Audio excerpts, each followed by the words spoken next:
पर एक पुराना नीम का पेड़ खड़ा था। उसी पेड़ के नीचे रघु रोज सुबह अपना छोटा सा दाल चावल का ठेला लगाता था। ठेले पर एक बड़ा भगोना दाल का, एक भगोना चावल का और 2-4 कटोरियां। दिन भर मुश्किल से 5-6 ग्राहक आते थे। उस दिन भी धूप तेज थी। रघु अपने ठेले के पास बैठा सोच रहा था कि आज फिर कितना कम धंधा हुआ। तभी एक आदमी जो रोजाना उसके यहाँ खाना खाता था।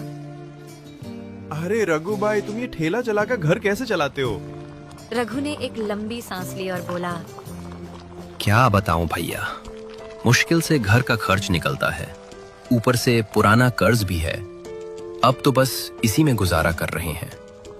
अरे यार, दाल चावल बेच के क्या कमाओगे? कभी कुछ नया बनाने का सोचा? नहीं भैया, दूसरा कुछ बनाना आता ही नहीं।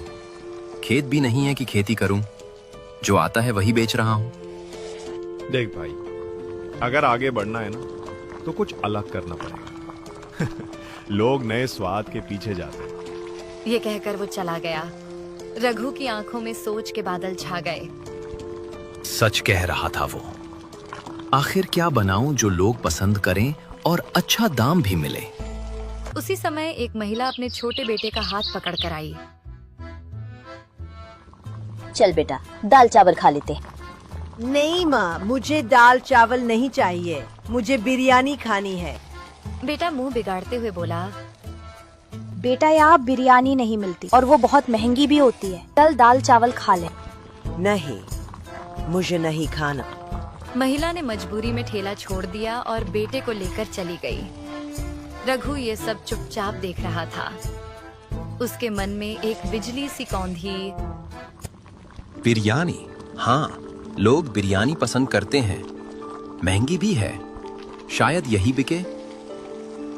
शाम को जब रघु ने ठेला समेटा और घर पहुंचा तो उसका चेहरा उम्मीद से चमक रहा था।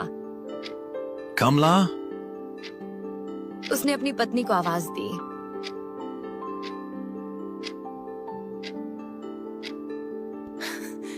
क्या हुआ रघु, आज बड़े खुश लग रहे हो? सोच रहा हूँ कल से ठेले पर बिरयानी बेचें, लोग पसंद भी करेंगे और मुनाफा भी अच्छा होगा। कमला चौंक गई। बिरयानी? लेकिन बनाएगा कौन? मुझे तो नहीं आती। रघु कुछ पल सोचता रहा, फिर बोला, सलीम को क्यों ना पूछूं? वो होटल में काम करता है, उसे तो बिरयानी बनानी आती होगी। वो जरूर सिखा देगा। कमला हंस दी। ठीक है, पूछ लेना। अगर सच में सीख गए तो हो सकता है हमारी किस्मत बदल जाए। रघु के चेहरे पर उम्मीद की किरण चमक उठी। उस रात वो देर तक बैठा तारों को देखता रहा और मन ही मन ठान चुका था, कल से जिंदगी बदलनी है, किसी भी कीमत पर।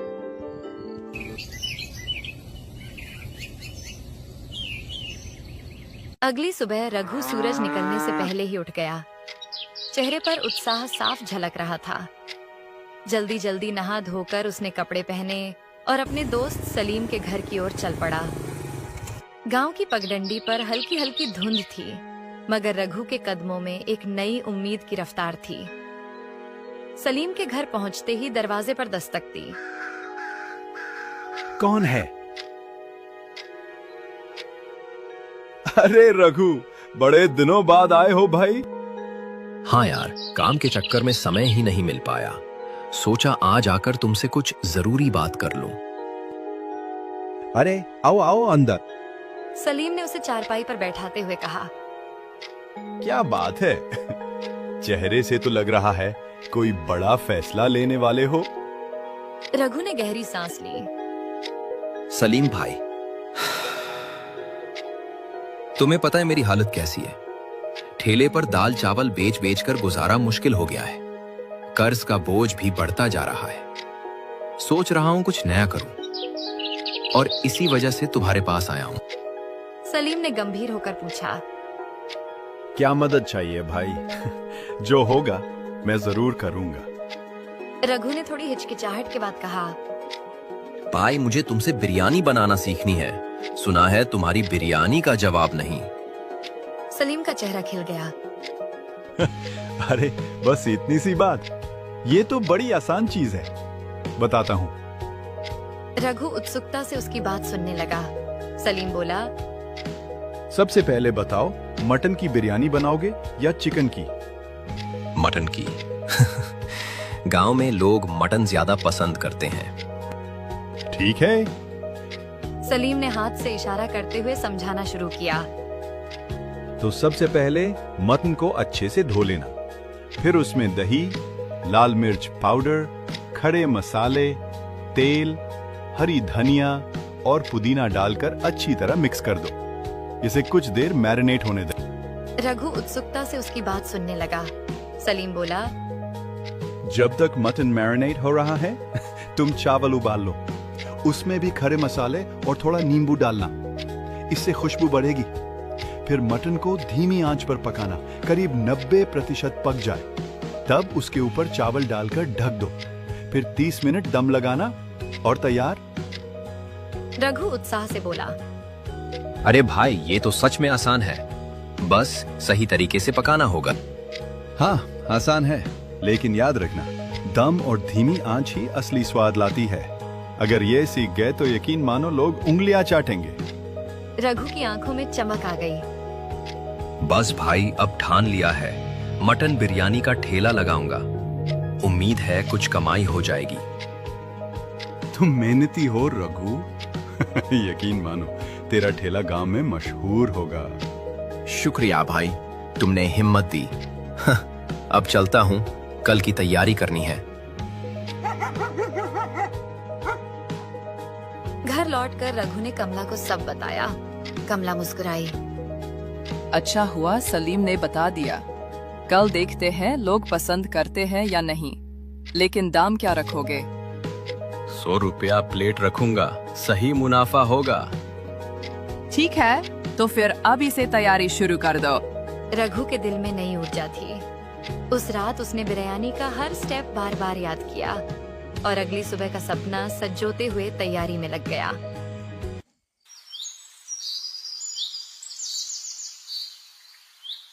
सुबह होते ही रघु ने जल्दी जल्दी नहा धोकर काम शुरू कर दिया।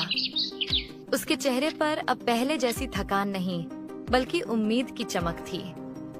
उसने ताजा मटन अच्छे से धोया और सलीम की बताई रेसिपी याद करते हुए उसमें दही, लाल मिर्च पाउडर, खड़े मसाले, पुदीना और हरा धनिया डालकर प्यार से मसालों में लपेट दिया।